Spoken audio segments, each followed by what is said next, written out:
지금 박감독의 콩깍지가 시어터에서 오늘의 영화 봄날은 간다를 상영하겠습니다. 캠퍼스 내 관객분들은 핸드폰을 잠시 무음으로 해두시고 캠퍼스를 거닐면서 혹은 잠시 벤치에 앉아 봄날은 간다를 즐겨주세요.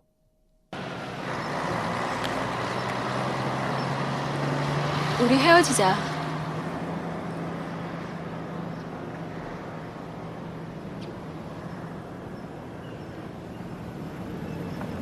내가 잘할게.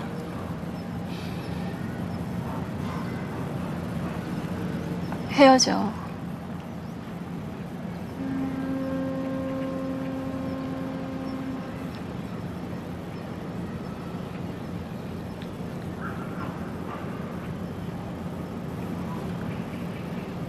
너 나 사랑하니?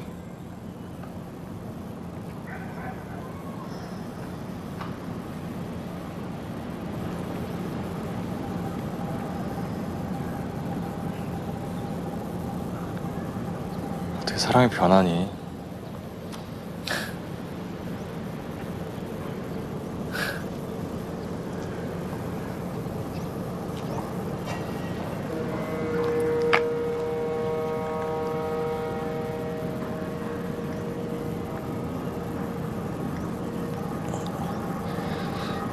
헤어지자.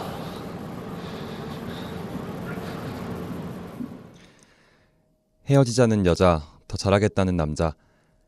헤어지자는 여자, 어떻게 사랑이 변할 수 있냐고 묻는 남자. 이 둘 사이에는 무슨 일이 있었던 걸까요? 계절이 변화하듯 그들의 봄날은 가버린 걸까요? 또 그들의 봄날은 계절이 돌아오듯 다시 돌아올 수 있을까요? 노래 한 곡 듣고 오겠습니다. 윤종신의 1월부터 6월까지.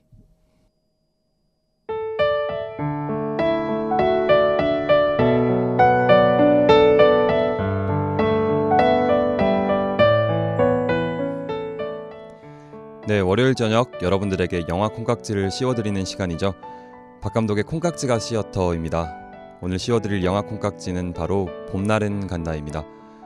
저는 이렇게 평점 높고 유명 배우들이 주연으로 출연했는데 제목조차 들어본 적 없는 영화는 처음인 것 같아요. 아마 여러분들에게도 낯선 영화가 아닐까 싶은데요. 알아보도록 하겠습니다.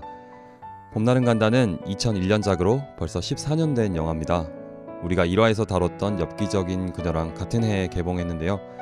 근데 이 영화가 훨씬 더 클래식해 보이고 그런데 전혀 촌스럽지 않고 정말 딱 그 분위기에 어울려요. 봄날은 간다의 감독은 허진호 씨로 흥행작으로는 8월의 크리스마스가 있네요. 8월의 크리스마스는 고전 명작으로 해서 그 롯데시네마에서 다시 상영하는 걸 봤는데 꼭 한번 우리 프로그램에서 다뤄보고 싶은 영화로 지금 생각하고 있습니다. 배우로는 그 정말 시원시원한 키 그리고 더 시원시원한 어깨를 자랑하는 유지태 씨 그리고 시간은 그 누구도 기다려주지 않는다던데 왜 이 여성분만 비껴가는지 궁금한 저희 어머니보다 한 살 어린 게 정말 믿기지 않는 동안의 페이스 이영애 씨가 각각 남자, 여자 주인공을 맡았습니다. 줄거리 잠깐 보고 갈게요.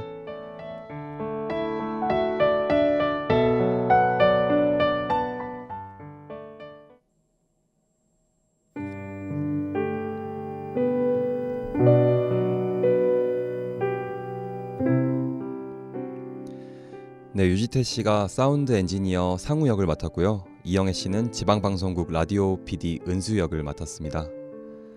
순수한 자연의 소리를 채집해서 틀어주는 방송을 맡은 은수는 사운드 엔지니어인 상우와 녹음 여행을 떠납니다.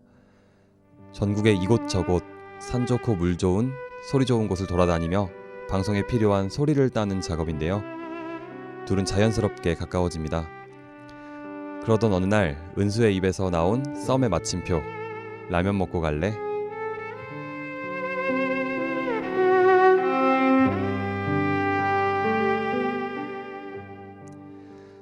상우는 주체할 수 없을 정도로 그녀에게 빠지고요. 거리 따위는 중요하지 않은 듯 보고 싶으면 조금이라도 그녀를 보기 위해서 강원도까지 달려가는 열정을 보입니다. 하지만 이혼의 경험이 있는 은수에게 상우의 저돌적인 사랑은 점차 부담으로 다가오고 결국 은수의 사랑은 변하고 맙니다. 어떻게 사랑이 변하냐는 상우의 말에도 헤어져라는 차가운 말로만 답하는 은수.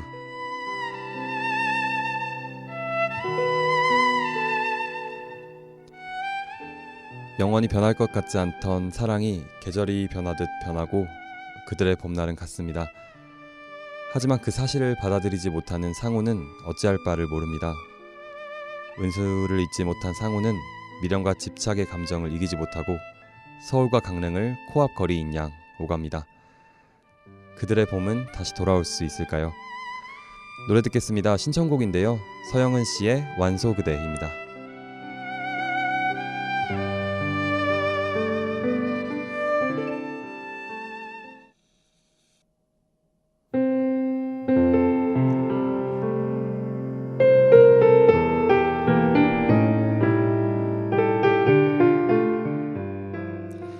네, 봄날은 간다 보고 있는데요. 스포일러일지 모르겠지만 네, 그들만의 봄날은 갔습니다.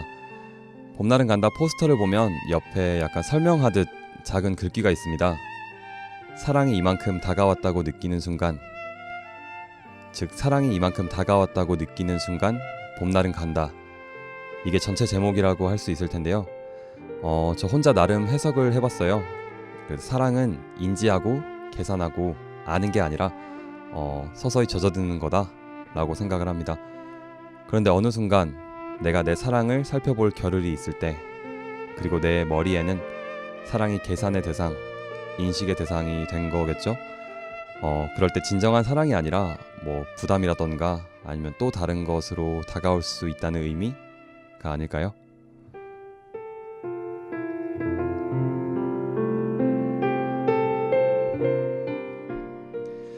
네, 영화를 보면 평이 많이 갈리는데요. 사랑을 하고 있으면서 또 다른 사랑이 찾아왔을 때 쉽게 정리해버리는 듯하는 상우처럼 아파하지 않은 은수의 모습, 그리고 이에 대해서 분노와 미움을 느끼는 사람들도 많고요. 근데 영화를 보면 초점이 되게 상우의 감정에 맞춰져 있는 걸 알 수 있는데요. 과거의 상처로 인해서 완전히 마음을 열지는 못하고 은수에게 급격하게 다가온 상우, 그를 사랑하지만 사랑하기 두려운 은수에게 공감하는 분들도 네, 많은 것 같습니다. 꼭 한번 생각하시면서 봤으면 좋겠네요.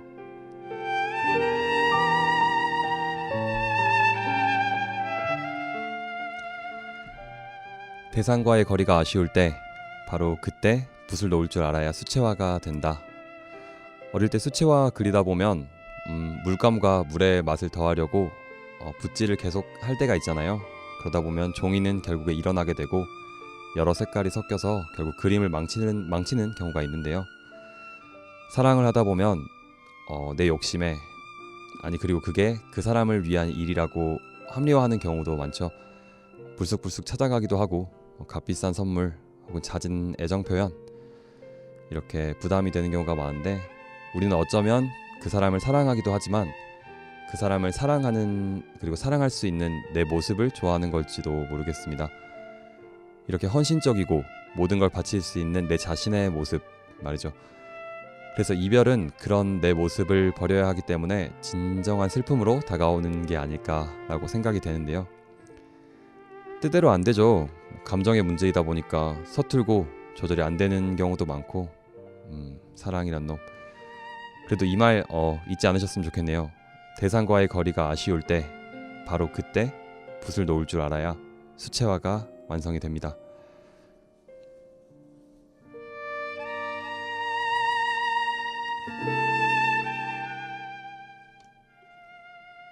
네, 오늘의 마지막 곡인데요. 이 곡 들려드리면서 여러분 보내드려야 할 것 같습니다. 뜨거운 감자의 봄바람 따라간 여인입니다.